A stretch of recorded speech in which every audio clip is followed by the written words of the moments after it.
Depends on who you was raised by.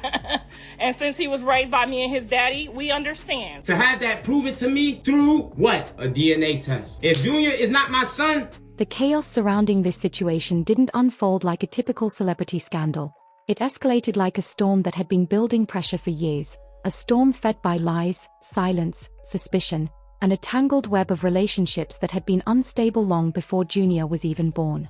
By the time Carissa and Krishan exploded into their public confrontation, the truth wasn't just overdue. It had become radioactive.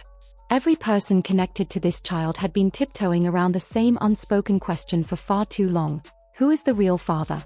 And more importantly, why has the truth been buried under so many layers of manipulation? Carissa's decision to secretly take that DNA test wasn't just an act of curiosity or concern. It was an act of defiance. For years, she watched her son Blue spiral between responsibility and detachment, loyalty and resentment, confusion and the quiet certainty that something about this whole situation never added up. She knew his instincts were screaming at him, warning him, shaking him awake every time someone insisted that Junior was his and he had no right to question it. And when a mother sees her child sinking into emotional quicksand, she doesn't wait for permission to pull him out. She acts. That's why when that DNA sample landed in her hands, whoever delivered it, whatever the motive, she didn't hesitate. She took control in a way no one else had been willing to. But her choice came with consequences. Krishan's fury erupted the moment she found out, because deep down she understood exactly what was at stake. If the truth came out, her narrative would crumble. The foundation of her relationship with Blue, the sympathy she'd gathered, the story she'd repeated for years, it would all collapse under the weight of one scientific result. And there was something almost desperate in her anger, a frantic edge to her voice that made it clear she wasn't just fighting Carissa. She was fighting the inevitable. And that inevitability became even more undeniable when the results came back and everything Krishan had insisted for years stood on shaky ground. Suddenly, Ronnie's accusations, once dismissed, mocked, or overshadowed by his tragic and mysterious death, returned with haunting clarity. This was the man who begged for a second DNA test, who felt something was wrong but couldn't prove it, who publicly pleaded for the truth only to be shut down, shouted over, and discredited. The man whose sudden death still leaves a shadow across this entire situation. And now, with the DNA showing a stark contradiction to the story we've been told, it feels like the ghost of everything Ronnie tried to reveal is finally being heard. Blue's behavior makes a whole lot more sense in hindsight. Back when he demanded a DNA test, the world dragged him, accused him of running from responsibility, labeled him a villain long before any real evidence surfaced. But Blue knew what most people didn't: the chaotic patterns, the timelines that never lined up, the moments that didn't make sense no matter how hard he tried to force them into a clean explanation. His tweets from that era read differently now. They are not the ramblings of a man avoiding fatherhood, they are warnings from someone who saw the cracks long before they split open. And that infamous Zeus test, the one that allegedly confirmed he was the father?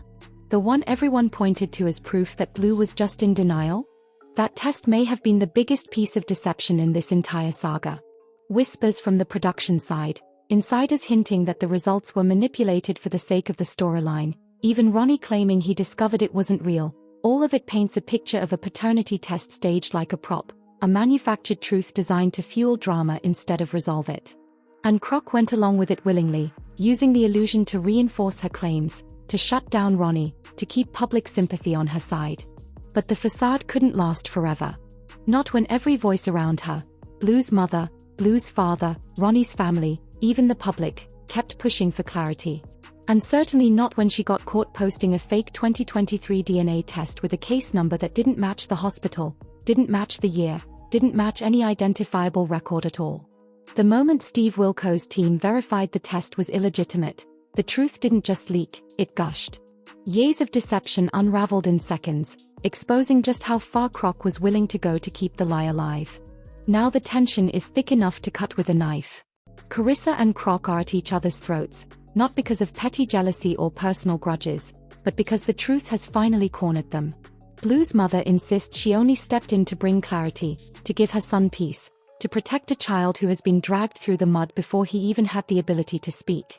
Croc, meanwhile, argues that Carissa's interference is invasive, disrespectful, and motivated by spite, claiming she's only doing this because Croc has moved on from Blue and found someone new. But even in the middle of all this noise, one fact keeps rising to the surface. If Croc truly had nothing to hide, this entire situation would have been resolved years ago. A DNA test takes minutes. The truth takes one answer. The only time it becomes complicated is when someone needs it to be. And watching all of this unfold, the internet has been anything but silent. Commenters are exhausted. Some blame Karissa for stirring the pot. Others blame Croc for dragging her feet for years and weaponizing confusion. Many point out that Junior has been caught in the crossfire of adult drama, misinformation, and emotional warfare, an innocent child left to bear the consequences of decisions he never made. Now, with the truth finally cracking through the surface, the question becomes unavoidable. Who is going to take responsibility for the years of deception? And what happens when the real father's identity is no longer a rumor, but a scientific fact? Will Croc finally admit the truth? Will Blue find closure? Will Ronnie's family get the justice they never received while he was alive? Or will this drama spiral even further, because every time someone tries to bring the truth into the light, someone else tries to push it back into the dark? And now I want to hear from you. Do you think Karissa crossed a line by taking that DNA test on her own, or was she justified considering everything that has happened? Do you believe Blue always knew the truth deep down? And most importantly, now that the fake tests, the conflicting stories, and the lies have been exposed, who do you believe is Junior's real father? Share your thoughts in the comments below.